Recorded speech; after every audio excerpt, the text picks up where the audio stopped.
Le contexte, c'est la veille des élections, des premières élections en Tunisie à la suite de la Révolution, les élections présidentielles de 1914, dans un climat plutôt, disons, chaud, où les gens font attention à tout ce qui peut constituer un dérapage pour l'exercice de la démocratie. Effectivement, ça a été des élections, en réalité, en dehors du film, des élections tout à fait démocratiques et transparentes où on a élu un président de la République au suffrage universel. Donc le film se situe juste la veille de ces élections, ce qui explique un peu l'excitation, l'arrière-fond politique, mais l'histoire n'a rien à voir avec l'arrière-fond, c'est tout simplement que ça se situe là. C'est une journée particulière d'un Tunisien qui a quelques problèmes du réveil jusqu'au soir, sur fond d'excitation politique. L'idée première du film vient de l'acteur principal du film, Abdelmonem Chouayet, et on était parti sur l'idée d'un mec enfermé dans sa voiture en fait, pendant 24 heures. L'idée initiale c'était ça. Et puis on s'est dit comment peut-on faire évoluer ça sur les 24 heures. On ne peut pas le laisser 24 heures dans la bagnole. Il va bien falloir qu'il se passe des choses, qu'il y ait des péripéties, des rebondissements.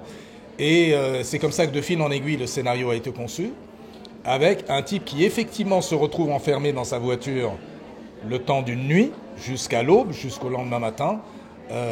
Et voilà, donc 24 heures de la vie d'un Tunisien ordinaire qui se retrouve aux prises avec l'absurdité du système. C'est un peu la loi des séries, la loi de l'emmerdement maximum, dans un contexte très, très spécifique et celui de la Tunisie. Ce que je découvre avec le ciné allemand, c'est que d'abord c'est un festival à visage humain. Et ensuite, effectivement, c'est un festival à taille humaine, où il y a à la fois de la convivialité, beaucoup de professionnalisme, beaucoup de ponctualité. Les films sont véritablement exposés de la manière la plus efficace possible. Et je peux vous dire que moi, je préfère être au ciné Alma que d'être dans un grand festival où on est un peu fondu dans la masse, où les gens se rencontrent un peu comme dans une fourmilière, mais ne s'arrêtent pas, ne prennent pas le temps à la fois de discuter autour d'un café et d'envisager peut-être de futures collaborations.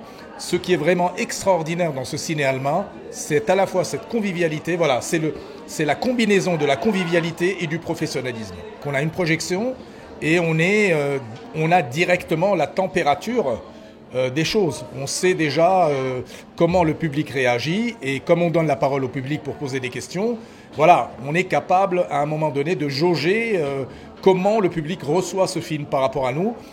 Et pour nous, c'est ce qu'il y a de plus important, c'est ce qu'il y a de plus gratifiant et important, c'est d'avoir tout de suite le retour du public et de pouvoir effectivement échanger autour des interrogations qui invariablement, quand on projette des films de toute la Méditerranée, les gens ont envie de savoir ce qui se passe derrière l'image. Que se passe-t-il derrière le propos du film?